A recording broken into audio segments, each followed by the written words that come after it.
I think you're on mute. Workday starting to sound the same? I think you're on mute.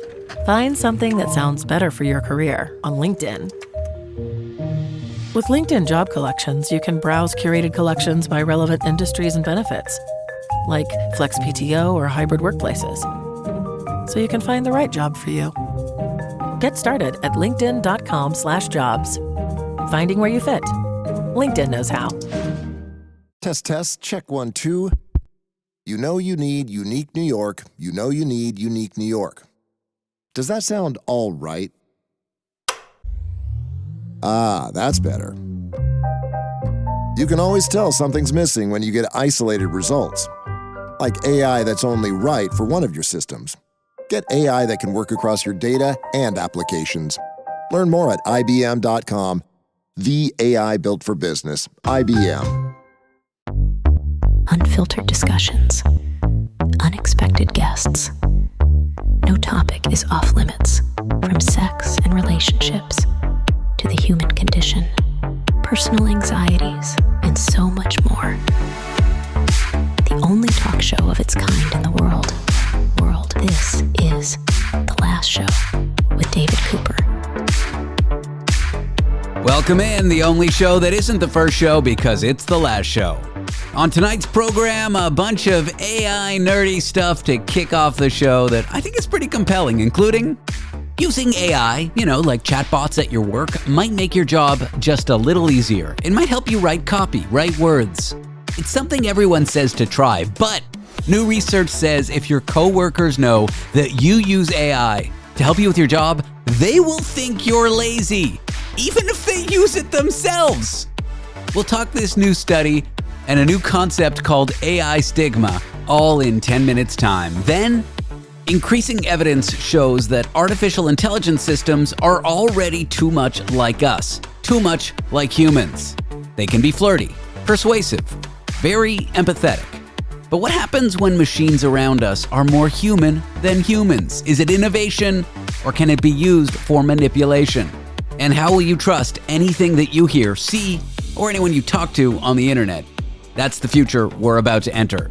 If we haven't entered it already, that discussion in 30 minutes time. Let's jump into the show. Want to be part of The Last Show with David Cooper? Call us and join the conversation. 1-888-505-6644. If you have ever winced at biting into ice cream, you might want to blame the ice cream company. But you should blame ancient armored fish. That's right, your sensitive teeth may have started as an underwater security system built into prehistoric body armor. What this all means, I don't know, but the dental drama began perhaps 400, 500 million years ago. I am joined by evolutionary biologist at the University of Chicago, Dr. Yara Haridy, to discuss ancient fish teeth and sensitive teeth. And Yara, welcome to the show. Thank you so much, David. Thank you for having me. Sensitive teeth. It seems like it doesn't have that much of an evolutionary benefit. We've got other heat sensing stuff in our mouth, so we know when things are hot or cold. I don't think eating a bunch of ice cream is going to kill me the way my teeth hurt. Why do our brains and why do our teeth cause such an alarm for cold stuff? Right. It seems really counterintuitive, doesn't it? Why would you build these bony, hard things in your mouth that scream when I eat certain things? It makes no sense. But then, let me backtrack. So basically the way that works is that the dentine, the tissue that makes your teeth, has all these little pores in it. It has all these little holes. And if you eat something really cold or really hot, the pores transmit this little signal into the pulp cavity. And inside the pulp cavity, there's a nerve. And that's what receives the message, sends it to your brain screams, you throw out your ice cream. Or maybe not. And so that's also the part that they try to kill when you get a root canal. That's why root canals are so painful. They have to actually kill the nerve inside the tooth in the pulp cavity. You're making my whole body hurt right now, but please keep going. Nobody likes the dentist and nobody likes an ancient dentist. Yeah, so that's kind of how that works. It kind of makes no sense when you just look at modern animals, or more specifically, if you just look at us, why would you have these painful things in the mouth, right? And so our new study found that potentially the reason is because early fish had them on the outside, as you said, as a security system, this like sensitive armor. My dad would be wondering, would these fish be good fish to fish? But we won't do his line of questioning, although I am curious. Why did these ancient fish have these teeth? What function did they serve? And how on earth did we go from that to us? Are they our ancestors? In a way, right? So they were part of that early population of experimenting vertebrates. So back when mineralized skeletons evolved, so when hard bony parts evolved, the very first fish, to answer your question, were probably not great eating. They were very armored on the outside, lots of bone, lots of teeth on the outside. They were part of their scale system. And these really early fish, and calling them fish is really generous because basically they have no fins, they have no jaws, they're jawless fish. They look like a handheld vacuum on the bottom of an ancient ocean.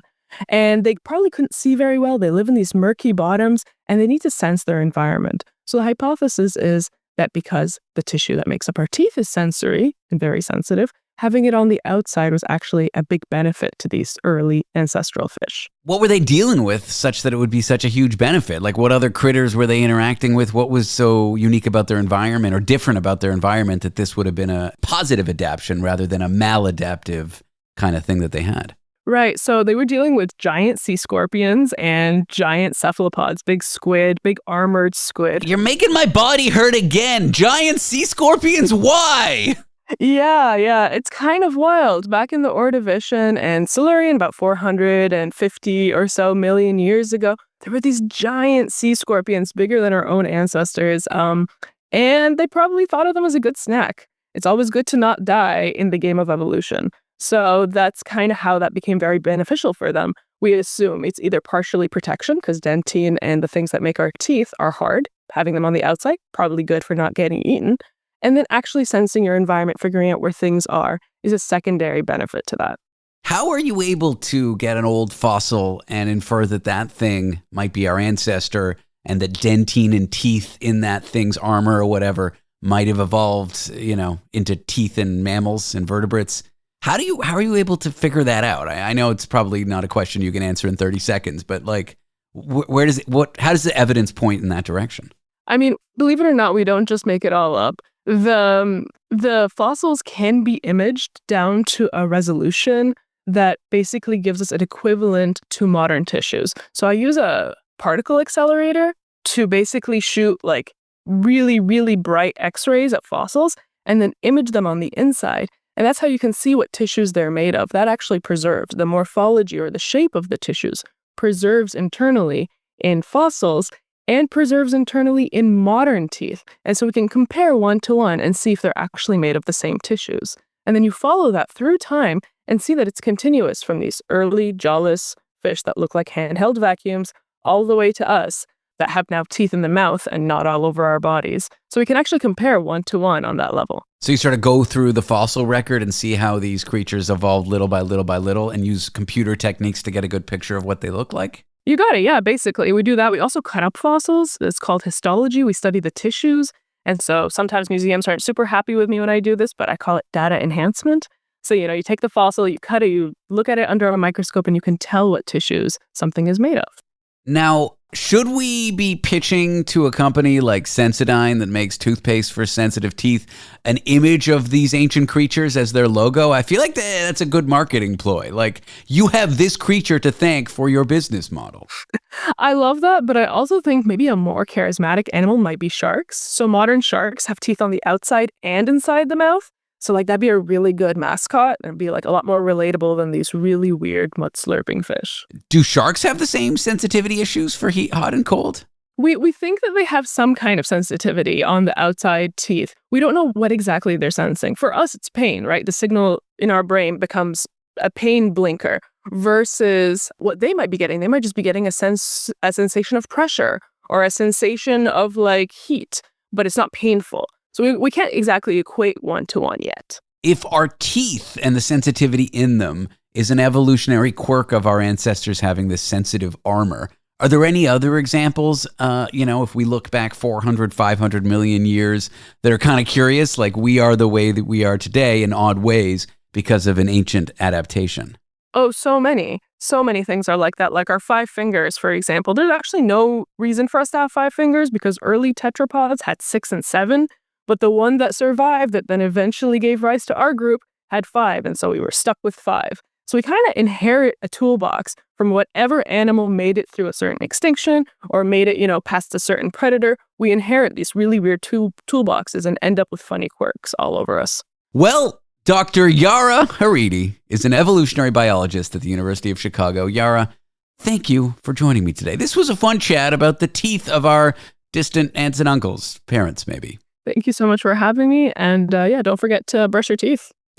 Coming up next, your coworkers think you're lazy. They think you're stupid if you use AI to help you do your job, even if chatbots make you do a better job.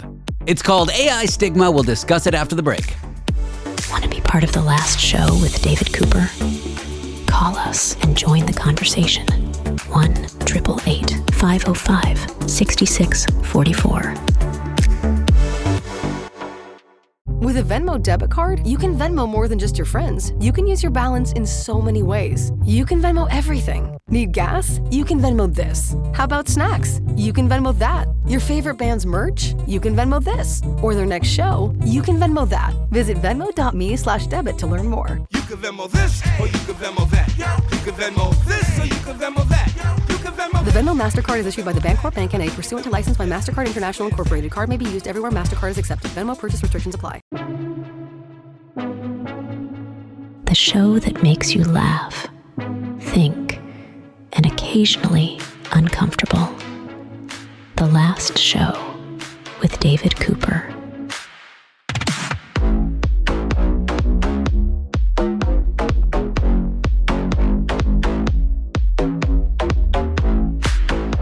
Using AI at work might make your job easier. It's something to try, they said. It's a shortcut, a great tool to do your job with, they said. But it makes your coworkers think you're lazy. Well, that's according to research. Anyway, I'm here with someone who worked on that. She's a management and organizations researcher at Duke University. Her name is Jessica Reif. Jess, thanks for joining me today. Thanks so much for having me, David. Really appreciate it. Do employees who use AI experience a worsened sense of workplace belonging through digital delegation? That is the first AI-generated question I have for you. It makes no sense.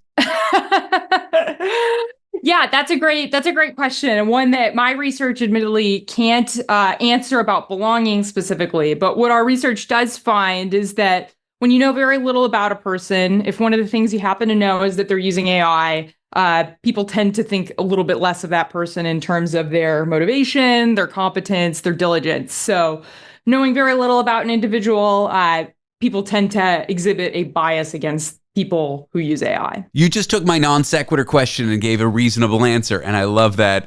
Let's talk about the study. What inspired you to look into how people judge others based on their AI use at work?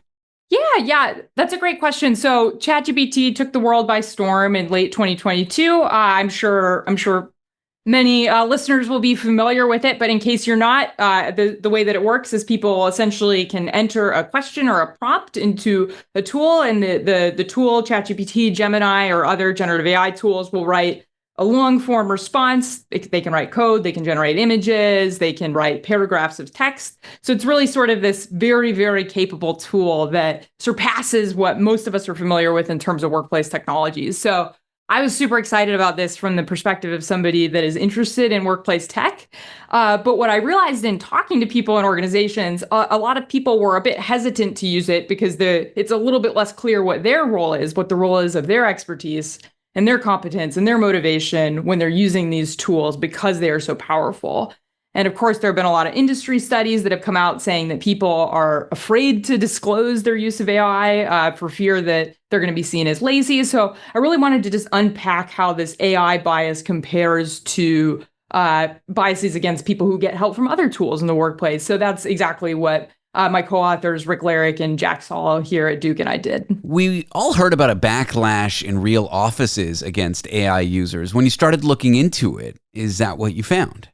Yeah, so we use controlled experimental studies where we essentially compare how people, and these were for the most part working adults across the United States, perceive individuals when they're described as using AI or described as using a different form of help to achieve that same outcome. So, for example, if we describe a lawyer who's having a paralegal summarize case information to them versus having a generative AI system summarize case information to them, in the former case, when they're using AI, they're rated as lazier and less competent, whereas when they're just having another person do it, they're rated as more competent and less lazy. And this was true across, we tested 8 different professions. So it appears to be a pretty general effect. You tested lawyers. Any other professions of note?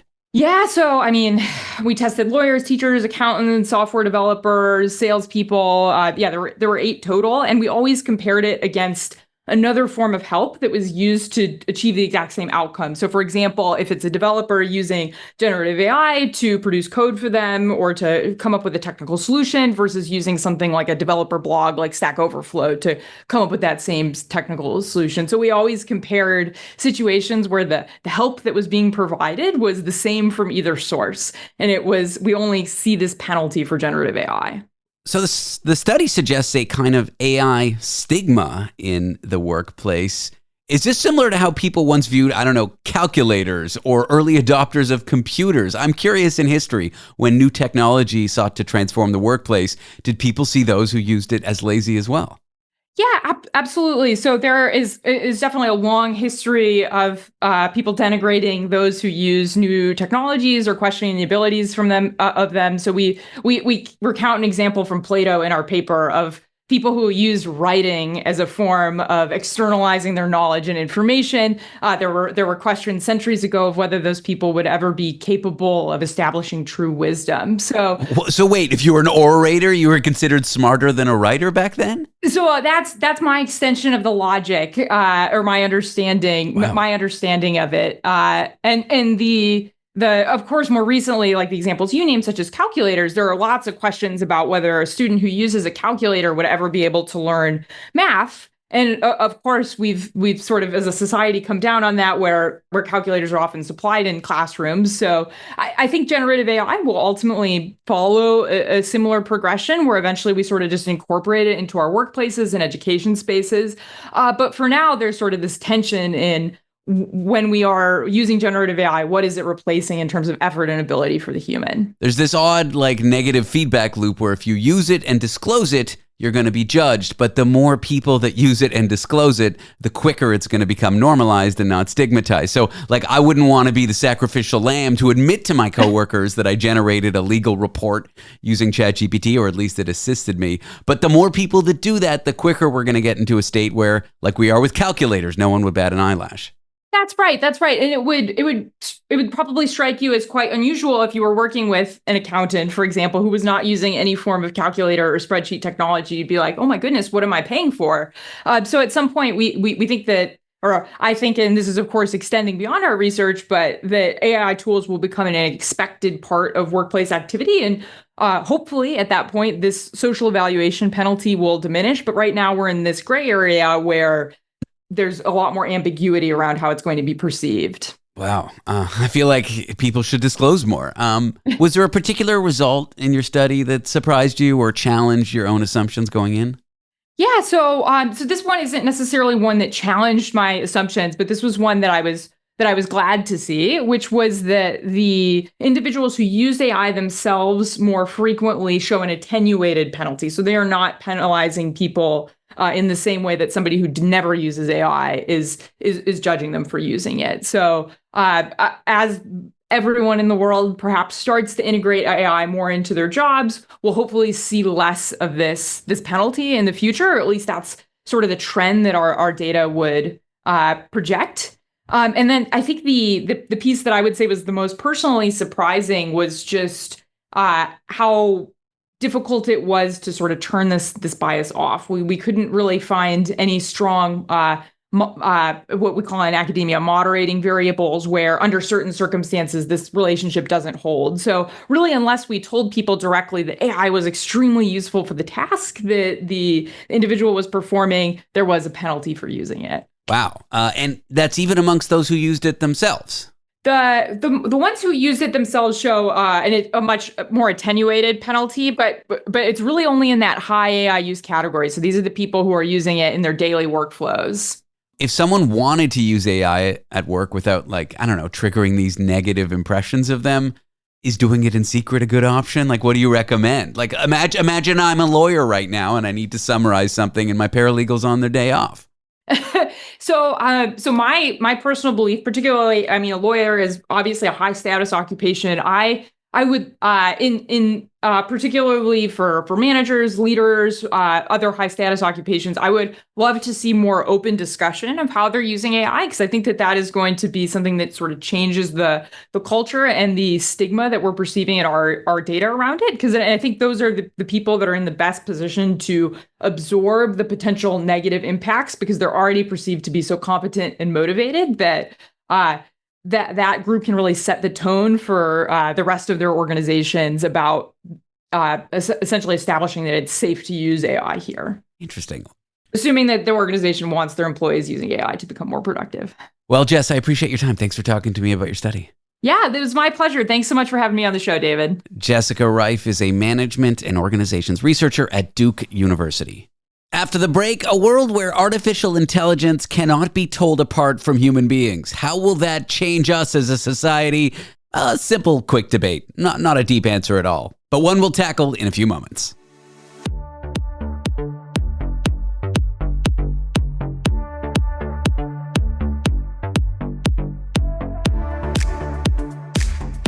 Want to be part of the last show with David Cooper? Call us and join the conversation.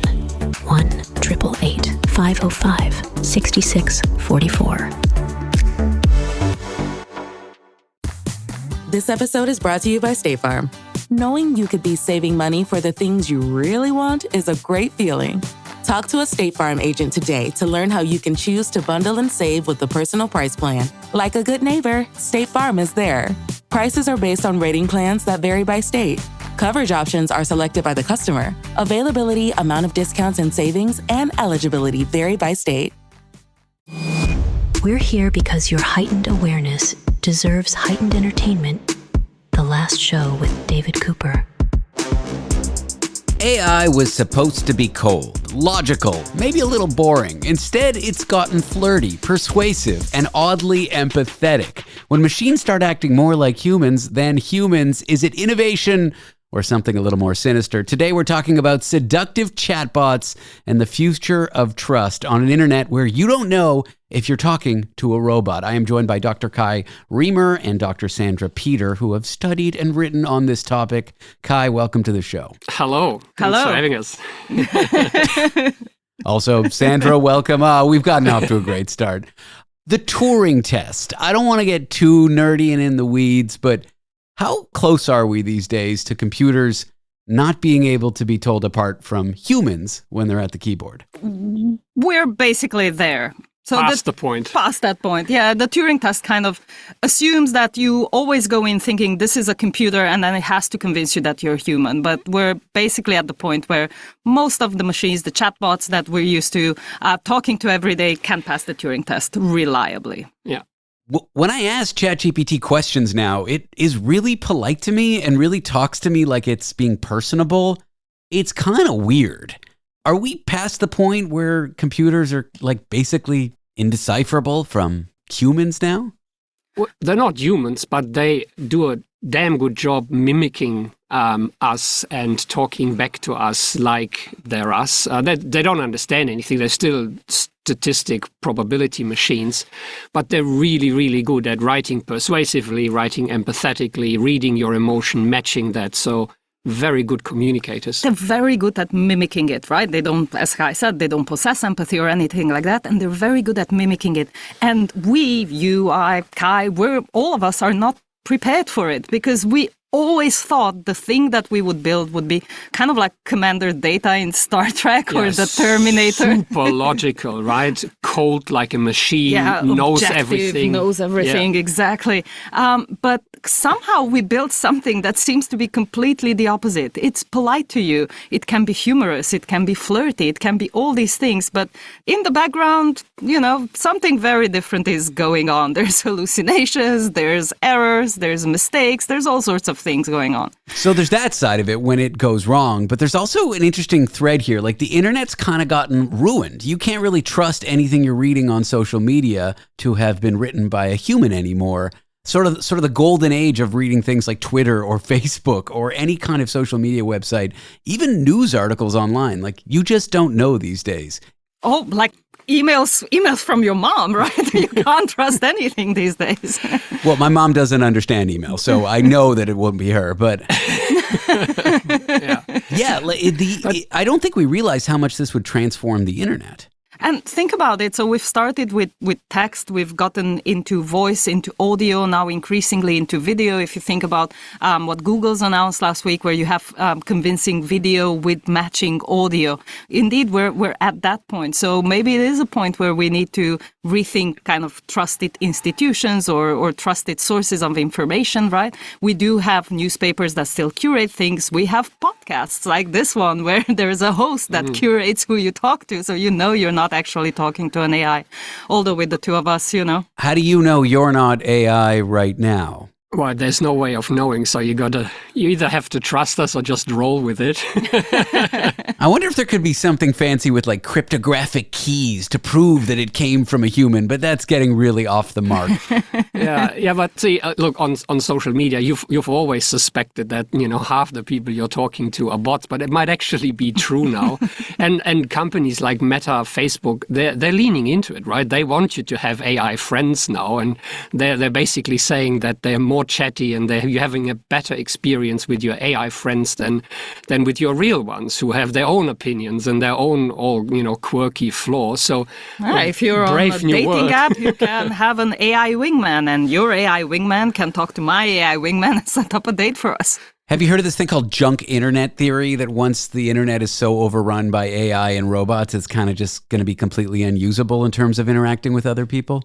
Yeah, we thought that was a theory, right? Look, I think it's becoming a real issue, right? In terms of not knowing who you're actually talking to. So, and you mentioned things like cryptographic keys and those sorts of things. And yes, there are many organizations that are trying to put in watermarks or other things. So this is being created by AI, and conversely, this is created by a human. But there's so many of these systems, and we cannot reliably detect whether things were made by a human or by a machine. And when it comes to people whose first language is not English, like the two of us, 20% of the time we get labeled as a machine. So, oh my goodness, should give you some pause. That's the opposite, right? Now you have to prove you're human. Yeah, what happens to us when we get duped or fooled, or our emotions get stirred up by robots and not other people? Also, why are we so bad at why are we so easily seduced by robots? We're easily seduced by robots because these things are masters at role play, at mimicking very nuanced language characteristics, at kind of inferring what you believe or what your mood is from your tone, because they've been trained on tons and tons of data, right? Also, it's language, right? Language is the way we relate to each other, the way we communicate, the way we build relationships, especially online. When a robot or a machine can simulate that really, really well and actually tailor that to you, now that becomes very seductive, and we have very little defenses to that, right? We're flattered, it's fun, we interact, and before you know it, we're forgetting that we're talking to a machine. And it's not all bad. So we want to say there's amazing applications for this as well. There are places where you want an interface that sounds a little bit more human. There's applications in the medical field where, people who have PTSD or who are veterans would much rather talk to a bot than feel like they're being judged by a human.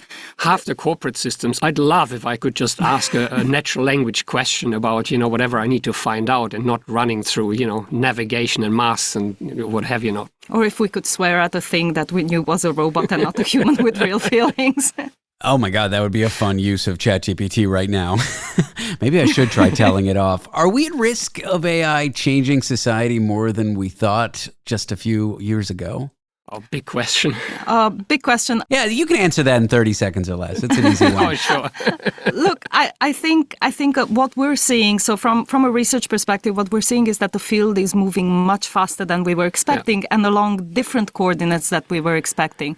So I think for a lot of these things, kind of science fiction and Hollywood and so on, we're preparing us for what's coming. We're not really prepared for this. So I think in that respect, all of us have to kind of understand the technology a little bit better and make very conscious choices about where we let it into our systems. Because, with social media, things didn't turn out like exactly as we expected it. And this technology is moving much faster and is much more seductive than the last wave. Raising awareness, for people to know what's coming and what they're dealing with, and to maybe retain some skeptical distance at times. That it's fun talking to these robots, but let's not forget they are not human, right? They do not really understand you, and when they give you advice, they have nothing at stake, right? Yeah, I'm just thinking about online dating. Like, it's going to be ruined eventually. You will not know whether you are talking to a chatbot that's subtly trying to get you to buy a product subliminally or a legitimate person. All dating is going to be ruined online.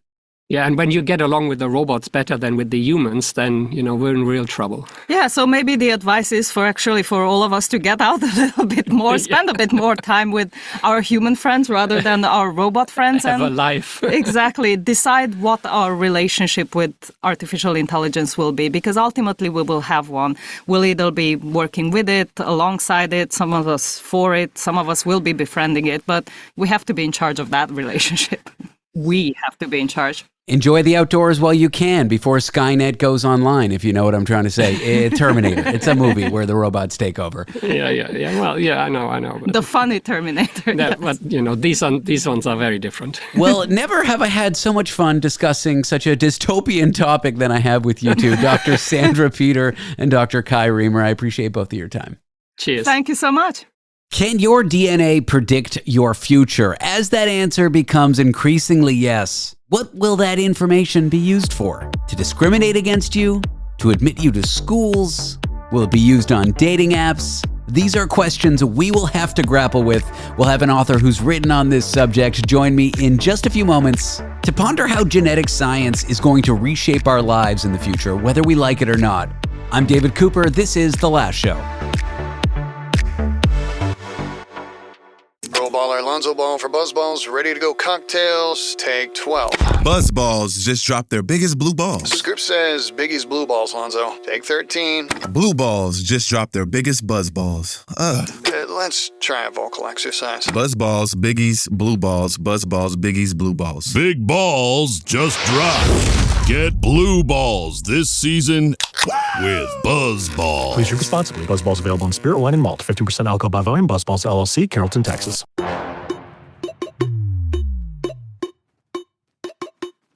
We work hard to strike the right amount of intelligence and ignorance. The Last Show with David Cooper.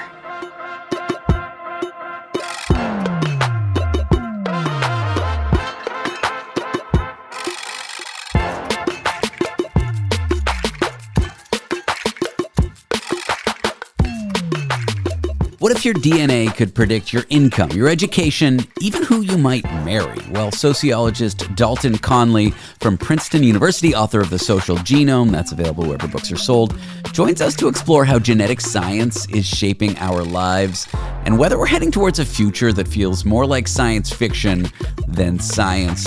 A future that only would have been in the wildest dreams of a science fiction author some 20, 30 years ago might become fact. We could see a world where people are discriminated against based on their genetic material, a world where babies are chosen based on their genetic material. Dalton, thanks for joining me today. Thanks for having me on the show. I want to start with a definition. Polygenic index. What does it mean in plain English? What does it mean about our DNA and predicting our futures? Yeah, well, polygenic index is what I call the FICO credit score of human biology. Oh boy. And it's really not one score or one index. It's as many as you can imagine.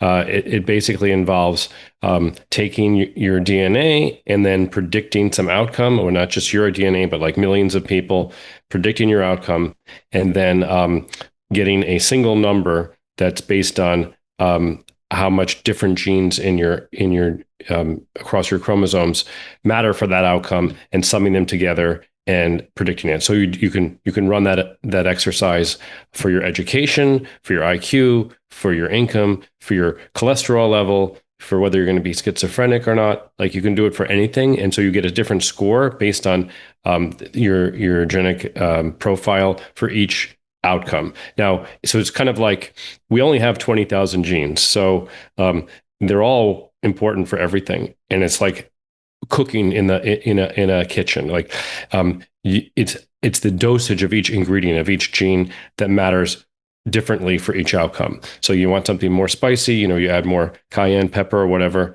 habanero, and if for some other outcome you add less of that and some more baking soda or whatever. So we all have the same genes, in every one of our cells. They don't change, but we can predict different things from those genes. So those are what polygenic scores are. And now they're getting really better. So you mentioned education in the intro. Someone in the top 10% of the polygenic score for education has about a 71% likelihood of graduating with a 4-year college degree. And somebody in the bottom 10% has about a 10% or less chance of graduating with a 4-year college degree. So is that going to predict, an individual? There's plenty of people with low scores who graduate, and there's plenty of people with high scores who flunk out or never go to college. But on the averages, it does pretty well. I'd like to think that we're greater than the sum of our parts. Like, let's take your cooking example: raw garlic, olive oil, pasta. These ingredients individually, not that great. Mix them together, you've got a wonderful pasta. It's also cool that we can predict this. It's also a little dystopian that we can predict this. Should we be predicting this? And should we be using it to categorize people? That's the question of the day. And you talked about science fiction, but I really think we need to address these issues now because, like with education polygenic score, the one for height, the one for how fat or thin you're going to be. Today, there are fertility clinics in the United States, at least, that are helping people select which embryos to implant when they fertilize a bunch of embryos based on these scores, so they can, quote, maximize, whatever trait they're most interested in. Now, it's probably not doing a lot at this point because people don't have a lot of embryos to choose from, and the scores are still pretty noisy, but people are doing it, and it's going to probably increase in the future. And do we want a world where that's happening, or at least only for rich people that's happening? That's an important question. If some of your listeners have seen Gattaca, yeah, it's a great film, and that's what I was thinking about. Yeah, exactly. I mean, Gattaca is here now in a sense. Not everybody was doing it in Gattaca, but here now a few intrepid parents are doing it. But it's probably going to spread, and we have to confront: is that the kind of society we want to live in? Little by little, doctor by doctor, we help couples. It doesn't seem that bad, but on a whole, I don't want to use the word eugenics, but it just seems like in earnest we could sleepwalk towards something kind of ugly.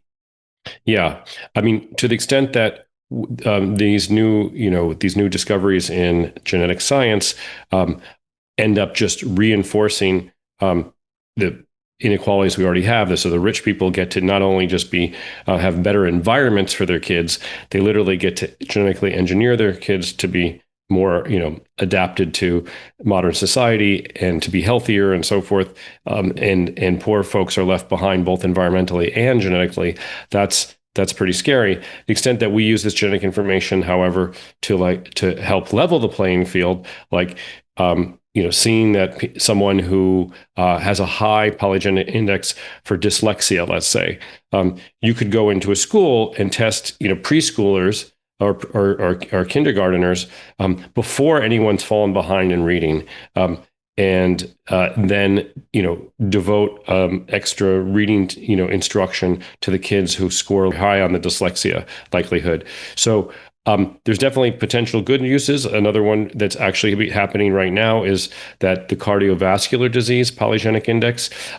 In Britain, at least, they screen some people for it, and if they're like in the 90th percentile, like 95 or above, they'll start them on statins in their 20s to prevent heart disease in the long run, rather than waiting for them to come in their 40s when they've already got their arteries half clogged.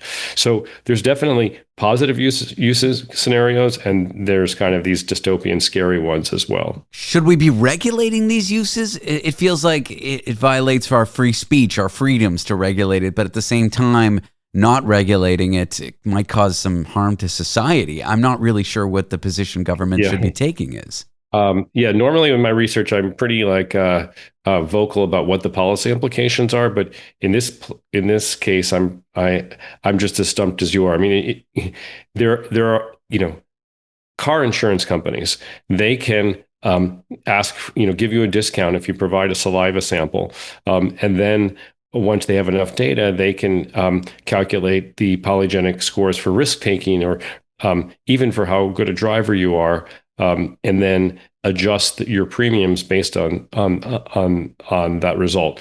So people who are genetically advantaged in that regard will get a lower premium. Now, is that a good thing? It will, it's making the car insurance companies save money and make more profits and be more efficient. But is that what we want for insurance, to be sort of so individuated that you don't actually pool risk? Same thing for long-term care insurance, life insurance.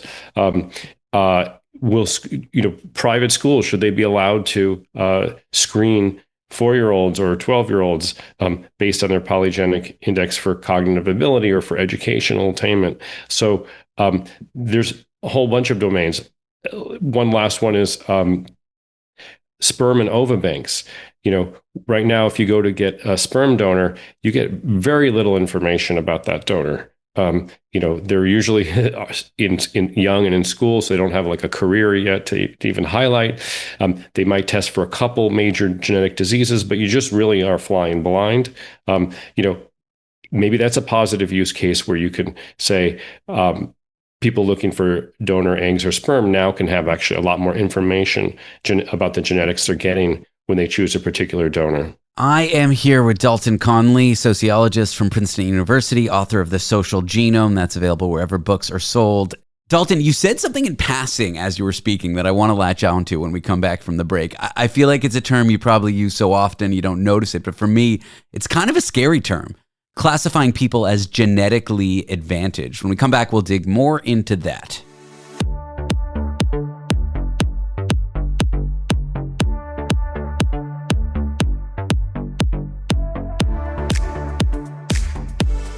Part of the last show with David Cooper? Call us and join the conversation. 1-888-505-6644. Close your eyes, exhale, feel your body relax, and let go of whatever you're carrying today. Well, I'm letting go of the worry that I wouldn't get my new contacts in time for this class. I got them delivered free from 1-800-CONTACTS. Oh my gosh, they're so fast. And breathe. Oh, sorry. I almost couldn't breathe when I saw the discount they gave me on my first order. Oh, sorry. Namaste. Visit 1-800-CONTACTS.com today to save on your first order. 1-800-CONTACTS. Prepare to have your mind blown as we delve into the complexities of relationships, explore the cutting edge of science, and celebrate the bizarre and beautiful absurdity of the world around us. This is The Last Show with David Cooper.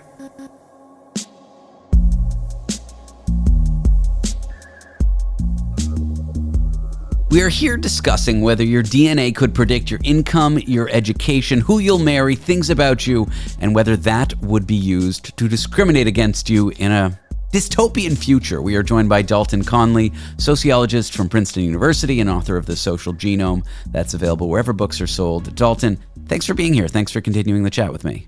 Thanks again. Genetically advantaged. You described some people like that earlier. It's a scary way to look at people, even if it is true. Even if I do have genes that say I don't know, I have a 70+% likeliness that I'll have a better outcome in university or college. I'm just a little scared that we can look at people this way. Are you surprised by this term and that we live in a world where it exists?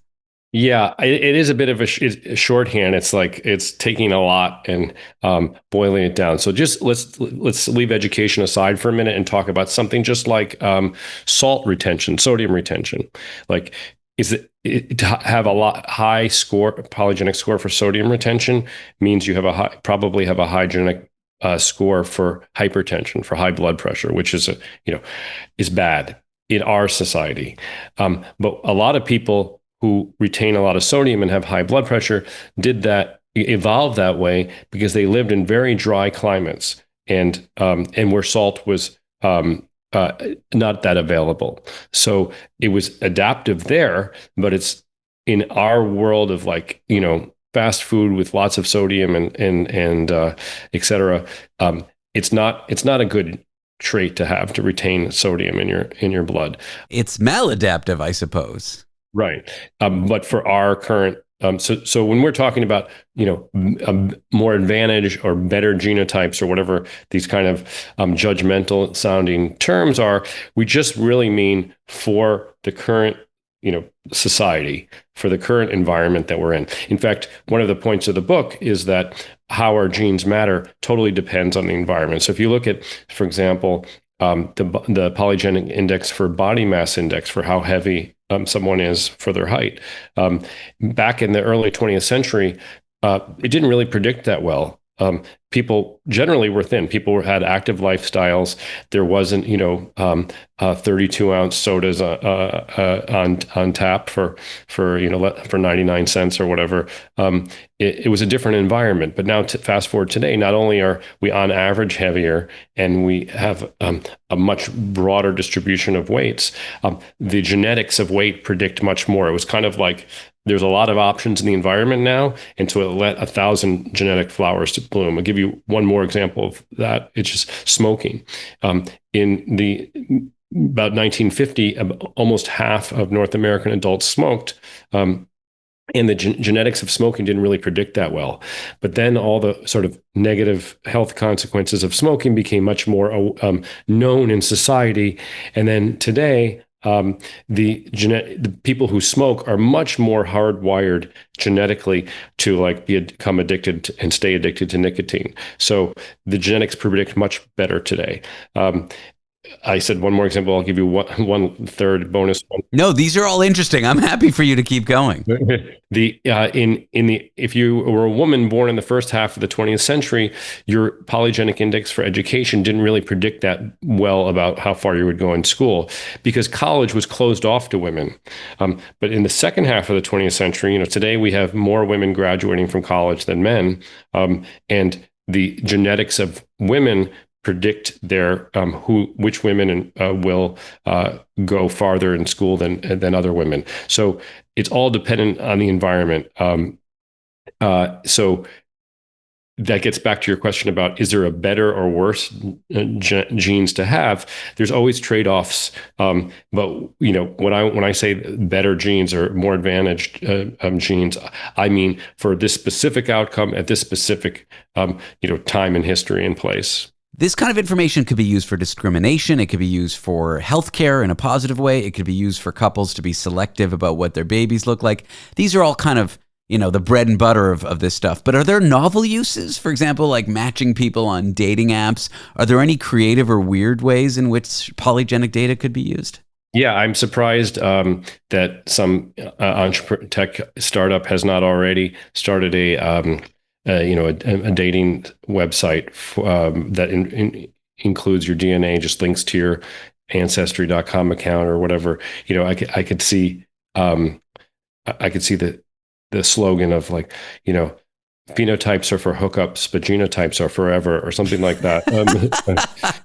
Because people, if they're serious, they probably want to know, is their potential mate a ticking genetic time bomb before they, have kids with them or something? I don't know. I'm sure there are plenty of even other applications that I haven't thought about, but we're having a big discussion about AI and how that's like going to alter society. We've had a pretty big discussion over the last 5 years about gene editing and whether we want to allow embryos to be edited, so that that person is changed and their descendants are changed. But that's kind of on hold, notwithstanding a couple of genetically modified babies born in China in 2018. There hasn't been human gene editing of embryos.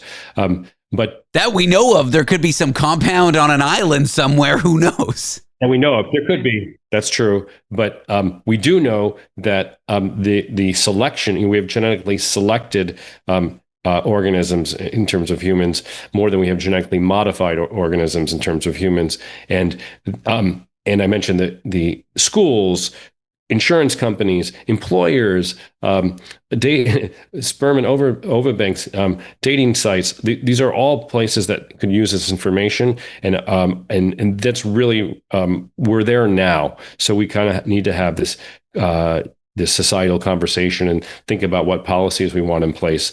And they're not simple or obvious because people have their DNA, from these companies that will give you the data. So you can't put the genie back in the box, so to speak. And it's not fair to insurance companies, for example, if I can decide whether or not to buy long-term care insurance based on my Alzheimer's polygenic index, but they can't know that information. It's not really fair when it's one-sided either way. Interesting. So the market will collapse. Yeah, so these are complex issues, and I think that we should be debating them, but people aren't talking about them yet. As someone who's written on this subject, someone who's given it a lot of thought, anything in particular scare you, or you want to warn people about, or you want people thinking about? There's a term in biology called pleiotropy. And that means that the same genes that affect one thing affect something else. So you can imagine what scares me is that everyone trying to maximize, let's say, the cognitive ability of their embryos, and then we end up, with kids that are a cohort or generation of kids that are on the autistic spectrum because we went too far in just trying to maximize one trait and we didn't realize that it's linked to another trait genetically. So that's what I'm scared of as we move forward. Interesting. It's that old playing God thing, which I think is one part fear-mongering, but another part maybe a subtle warning. I'm not sure. Well, Dalton, I've appreciated this chat. Thanks so much for being on the show and going through it with me. Yeah, thank you for having me. Dalton Conley is a sociologist from Princeton University. Check out his book, The Social Genome. That is available wherever books are sold. All right, to you listener, singular intended, do you like what you hear but you're just tuning in, or you're not going to be with us the full night and you want to hear what you missed? Well, good news, the last show is available as a podcast for you to stream anytime you like. Just head to www.lastshow.pizza. That's lastshow.pizza, not .com. And there you can find out details and how to subscribe. When we come back, the Narcissist's prayer on Therapy Thursdays on a Wednesday, the classic script that those dysfunctional people you deal with follow, and how to deal with narcissists generally. Therapy Thursdays up next.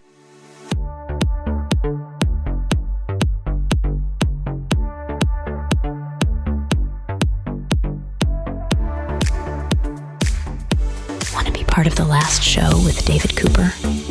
Call us and join the conversation. 1-888-505-6644. Summer's here, and Nordstrom has everything you need for your best dress season ever. From beach days and weddings to weekend getaways and your everyday wardrobe. Discover stylish options under $100 from tons of your favorite brands like Mango, Skims, Princess Polly, and Madewell. It's easy too with free shipping and free returns, in-store order pickup, and more. Shop today in stores, online at Nordstrom.com, or download the Nordstrom app. When your therapist won't take your calls anymore, there's always the last show with David Cooper. Did you just get rid of your gum? Yeah, Gary, I got rid of my gum. It's time to tape the show. I'm here with I'm here with non-doctor, Mr. Gary Direnfeld. It's Therapy Thursdays on a Wednesday. Gary is a social worker, an expert in family and marital therapy, and he joins us every Wednesday night for Therapy Thursdays on a Wednesday. Gary, hello. And I had the pleasure of watching you spit out your gum. You did. My therapist has been giving me a hard time about chewing nicotine gum. Oh, okay. And I lost my temper with him a little while ago. Because he's like, why are you doing it? You know, it's bad for you. And I'm like, can I have something? I gave up drinking. Okay. I gave up any kind of substance abuse. I go to bed every night and get a proper 8 hours. I don't procrastinate much on it anymore. I brush my teeth and floss every night. I don't party anymore. I have like such a structured life. My work habits are so much better. I have very little dysfunction in my life from where I used to have tons, like when I was separating from my ex 10 years ago. I've come so far. Can I have this one? Can I have this vice? I quit smoking, by the way. And that's what? That's a lot of counter-transference right there, David. Did your therapist nail you on that? He did. I'm like, I've pushed all these bad habits, and it's like my last one that I'm holding on to. It's my last self-destructive habit. And the research shows that nicotine gum is way better for you than smoking. The research also but not healthy. The research also shows it is quite bad for you. Yeah. So yeah, that was where I am. So your therapist showed you love and you pushed back, huh? Care, I would say, is a better way to describe the therapist. Showed you care and you pushed back. What, you love your patients, Gary? Listen, I know. I just feel like waxing psychoanalytically here for a moment. Yeah. You love your clients. That's inappropriate, Gary. I didn't say I love my clients. You are distorting that and throwing it back on me. That's just the core tenet of Judaism right there, distorting facts and throwing them back at their friends and family. Oh my God, this is hilarious. I learned it from my mother. Anyways, thank you for throwing out the gum. No problem. Our topic today, speaking of mothers. There's a great poem written by an Irish from Belfast, I guess a Northern Irish poet. Not a well-known poet, but she wrote something that is talked about so much on the internet for those dealing with narcissistic friends, parents, exes, siblings, dealing with narcissistic bosses. It's a really good poem, and I'm going to read it to you. I suppose it's from the perspective of a narcissist. Yeah, go for it. That didn't happen. And if it did, it wasn't that bad. And if it was, it's not a big deal. And if it is, it's not my fault. And if it was, I didn't mean it. And if I did, you deserved it. It's the constant pushing of the moving of the goalposts that you get when and the shifting of responsibility. First, it's like they deny it happened at all. Then they're like, it's not that bad. It's no big deal. It wasn't my fault. Well, I didn't mean it. And finally, if you corner a narcissist to the core of what they did, it's their last ditch or stitch effort. I never know which is the right one. Ditch. Yeah. It's, you're sewing something and it's your effort to put in that last stitch. There you go. It makes sense, but it's the last ditch effort to shift the blame onto the person they did something bad to. It's such a great poem because when you're dealing with a narcissist, you can watch in real time them follow the script. Oh, absolutely. That is such a brilliant poem, if it's a poem, because it so reflects what people go through trying to deal with that narcissist. And it's crazy making. The person who is on the receiving end of that, it's like trying to nail down smoke. Gaslighting. Yeah, gaslighting. That was a great movie. People don't realize that term came from a 1940s movie where somebody is trying to steal a jewel from a woman, and he marries her to find the jewel, and he is continually turning down the lights in the house, which are lit by gaslight. And he's denying that the lights are getting dim. He's driving her crazy. And that's where we get the term gaslighting. So people should see that movie if they're dealing with this issue. Yeah, I mean, Angela Lansbury's in it, Ingrid Bergman. I mean, it was a great... Yeah. Good one. Yeah. So much of my practice is working with one half of a separated couple where the one person is dealing with a narcissistic ex. And, the first challenge in supporting these people, they'll label their ex as a narcissist, yet treat them like they're, in a sense, a normal person. They'll plead, they'll beg, they'll cajole, they'll try to reason. These are all strategies that work for you and me, a relatively normal person. Well, I'm abnormal, but yeah. Well, but you've got it in check. These strategies don't work with a narcissist. They are not, by definition, normal. So my practice is all about teaching people skills. I don't use that word often, but I do hate those therapists who also see the same people that I would see and say, oh, how does that make you feel? Are you kidding me? We know how these people feel.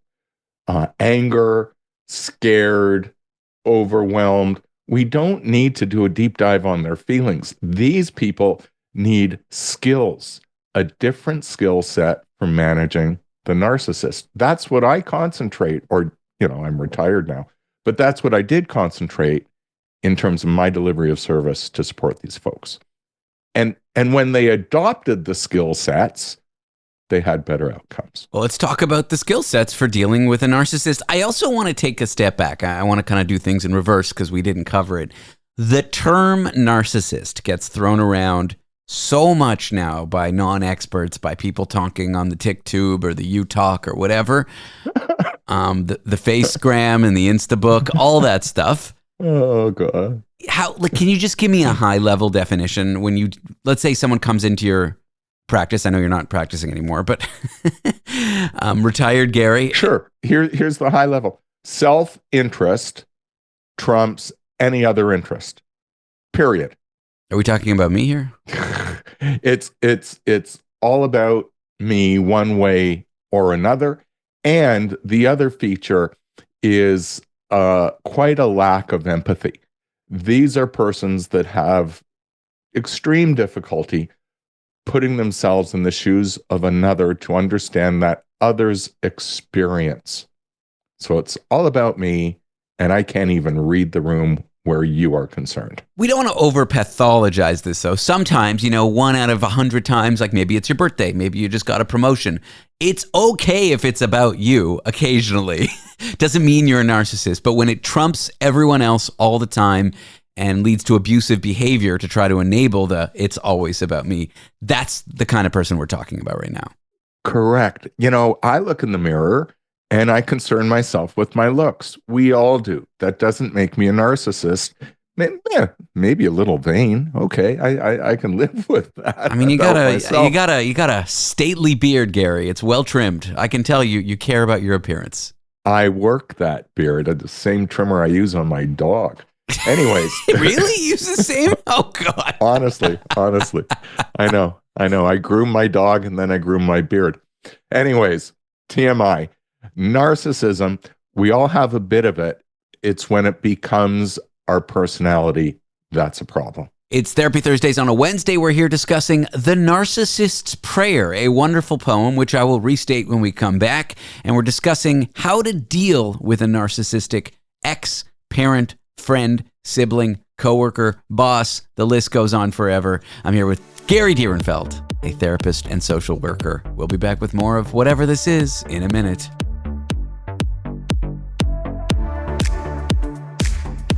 Want to be part of the last show with David Cooper? Call us and join the conversation. 1-888-505-6644. The NBA playoffs are here, and I'm getting my bets in on FanDuel. Talk to me, Chuck GPT. What do you know? All sorts of interesting stuff, even Charles Barkley's greatest fear. Hey, nobody needs to know that. New customers bet $5 and get $200 in bonus bets if you win. FanDuel, America's #1 sportsbook. 21 plus and present in Virginia. Must be first online real money wager. $5 deposit required. Bonus issued as non-withdrawable bonus bets that expires 7 days after receipt. Restrictions apply. See full terms at FanDuel.com/sportsbook. Gambling problem? Call 1-800-GAMBLER.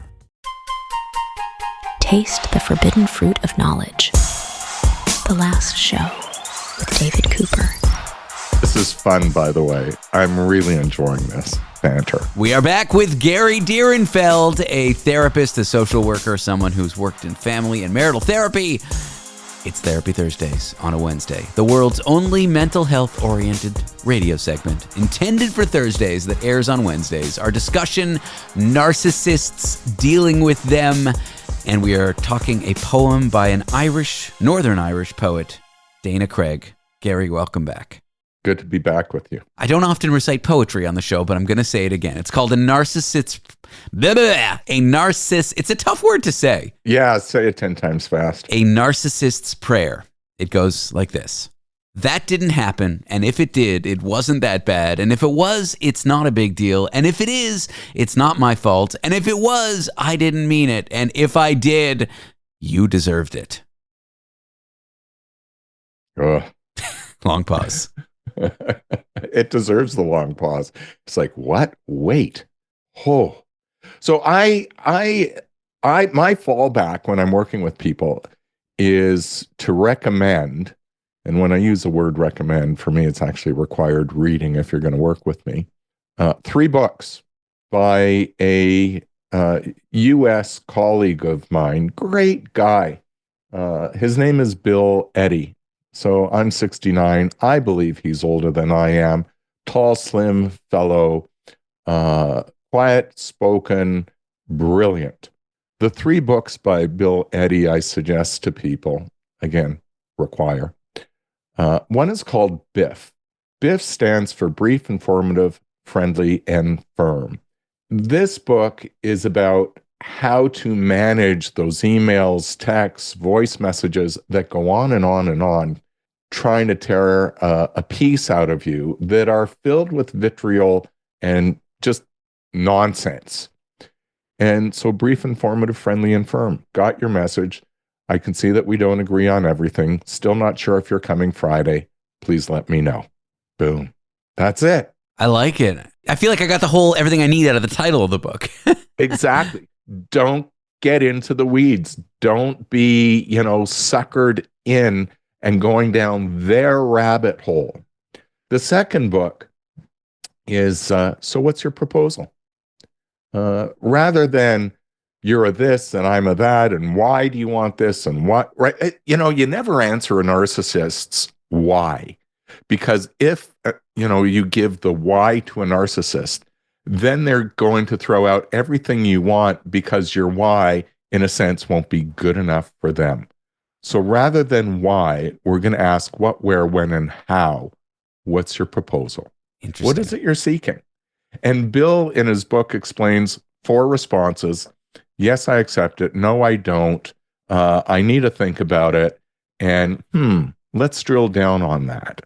And it sort of takes the crosshairs off of you, like just correct where the narcissist is trying to dig at you, and it makes them stop and think about what they actually want, what outcome they want. Even if the outcome's horrible, it does kind of shift the focus off of attack to outcome. And sometimes people like the proposal. They may not like the person, but they may like the proposal once they gotten past all the vitriol. And so you agree to it. I tell people, if you like a proposal, don't look happy about it, because to the narcissist, they're typically out to screw you over and make you feel miserable. And if you look like you've liked something, they're going to shift their proposal. So accept something you like with no enthusiasm. Yeah, fine, sure. Okay, I can live with that. Yeah, let's go. Okay. The third book is called EAR, E-A-R. Bill Eddy likes his acronyms. EAR stands for Empathy, Attention, and Respect. I've had so many people where I've had to give critical feedback to. And it's honest, it's real, it's fact-based. And if they, react to it You don't know what you're talking about, Direnfeld. I don't like that. Who says so? I kind of wonder, am I dealing with a narcissist that they can't self-reflect, can't empathize, can't take that critical feedback? I go to an ear statement and it sounds like this: empathy. I see that my feedback really didn't land for you. Attention. I want you to know that I'm listening to everything that you have to tell me. Respect. I respect that you have a different perspective. Notice, I never apologized. I never said I was wrong. But by using an ear statement, empathy, attention, and respect, that person tends to settle down. It's like saying thank you for the feedback to someone who just insulted you. Yeah. And for me, there's a shift that goes on in my head because I've been doing this for so many years. I then shift to Biff, and so what's your proposal? And I will ask questions from a place of curiosity, getting that individual to question themselves versus me. I love it. So I know the skills, I use those skills and have better outcomes.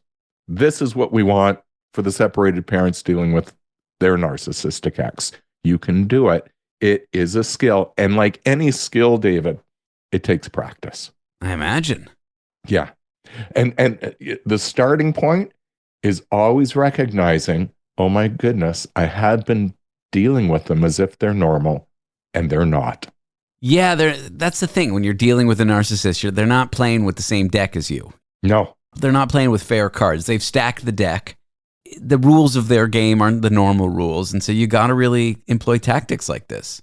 Yes, they have a set of glasses that distorts anything that comes towards them and anything that comes out of them.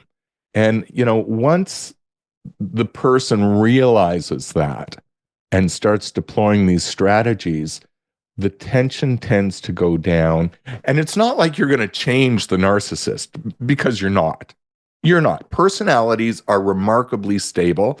Narcissists, they typically lack insight. They're not going to say, oh my goodness, you're absolutely right. I've been acting the fool. I was an idiot all along. Like sometimes I think about that. I'm like, what outcome is the narcissist looking for? Are they looking for somebody to say, oh, I was the idiot all along? Or when you're trying to interact with a narcissist, are you trying to get them to say, I was the idiot all along? No one ever says that. I know. They're trying to break through to them. You're not going to break through to them. This is who they are. You have to learn to work with them. And once you realize, feed their ego without giving them what they want, you wind up having better outcomes. It's magical. Look, it's not perfect. Just to be clear, it's not perfect, but it's better than what most people have been doing. What about when your boss is a narcissist? Is it the same thing, exact same skills as like when your ex is the narcissist? Well, it's a very similar set of skills, plus a few additional ones. You have to back up every conversation with an email or text affirming whatever has transpired. Because if there isn't a paper trail, there's no accountability. And, sadly, in a workplace situation, just like, many people have to separate and divorce when they're living with a narcissist, many people have to change jobs if they have a narcissist boss. Or teams or teams. And, you may have to gather enough evidence and enough of those emails that eventually you can go over their head if there's a head to go over to. But do know that'll always be World War III. I do like that addition of keeping a paper trail. It's actually not a bad thing to do with friends, siblings, exes, like journaling what they said so that you're not crazy when they say that didn't happen. No, you don't just journal what they said. Sorry for jumping on you. You got to send it to them and saying, here are my takeaways from today's meeting. Yeah. Gary, here's my takeaway from today's meeting. I'm so glad you were here. Thank you for showing up. You can find more about Gary Direnfeld at yoursocialworker.com or check out his Facebook page. Just search Gary Direnfeld. Gary, thank you. We got good countertransference here. That's great. I have no idea what that means. Up next, what happens when women flip the script and propose to men for marriage? Does the world end? Or do we end up with kind of hilarious and amazing new scripts that go against the traditional ones? Find out in a moment. Want to be part of the last show with David Cooper? Call us and join the conversation. 1-888-505-6644. Oh, such a clutch pickup, Dave. I was worried we'd bring back the same team. I meant those blackout motorized shades. Blinds.com made it crazy affordable to replace our old blinds. Hard to install? No, it's easy. I installed these and then got some for my mom, too. She talked to a design consultant for free and scheduled a professional measure and install. Hall of Fame son. They're the #1 online retailer of custom window coverings in the world. Blinds.com is the GOAT. The GOAT! Save up to 50% with minimum purchase at Blinds.com. Rules and restrictions may apply. Smart, sharp, and slightly unhinged. Late night's fresh perspective. The last show with David Cooper. Marriage proposals are a big deal. People cry, they take photos, and they say yes. Usually. But for heterosexual couples, one thing almost never changes. The dude is the one doing the asking. What happens when a woman pops the question instead, though? Does the world end? Do birds fall from the sky? Do engagement rings explode? I'm here with Dr. Daniela Pirani. Daniela, welcome. Hi, thank you for having me. Also here with Dr. Vera Hoelscher. Thank you so much for having us. The both of you studied this topic. You wrote a paper on it. And so I guess let's start here. Why do so few women propose to their male fiancés? And why does this feel so taboo to some people? So actually, we don't really know how many women truly propose to their male partners. It might actually be quite a lot. The thing is that in our primary analysis, when we started off with this topic, with our netnography, we looked at this proposal profile on Instagram, and it's called How They Asked. And we found that it was the very fewest of all of those proposal posts that were women really celebrating them proposing to their male partners. And that is because I suppose it's also this world stage of being seen as a woman who proposes to a man. Whereas then when you talk a little bit about your research, you introduce yourself as a researcher, and all of a sudden say, oh yeah, I proposed marriage to my husband, etc. So there's, I think, a really big dark number that we just don't know about. For those that have opinions on this, why do they think it's something that shouldn't be done? Why aren't more women proposing, do you think?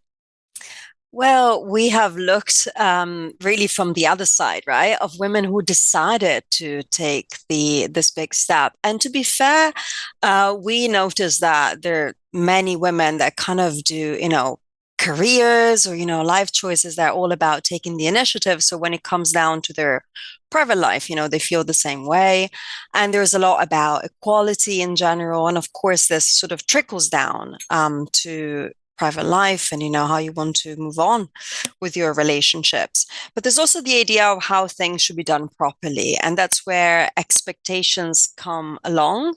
So both Vera and I talked about in great lengths, right? For example, on the fact that there is no equivalent of the diamond ring. So even the fact that the market doesn't offer something that really marks the moment and shows that this is the real thing. And on the other hand, if you think about the meaning that the rock has, right? Like the Instagram posts, the moment of showing off that, yes, you're really engaged. And there is no equivalent on one hand. And on the other, of course, the expectations of people around you. So we had some participants revealing how their families were disappointed. So they were perfectly fine with having taken the initiative, but their mothers were really sad about, not having had that sort of fairy tale proposals for their daughters. So I think that societal expectations are still in place, and they're connected to this sense that your relationship is real and, you're doing things the proper way.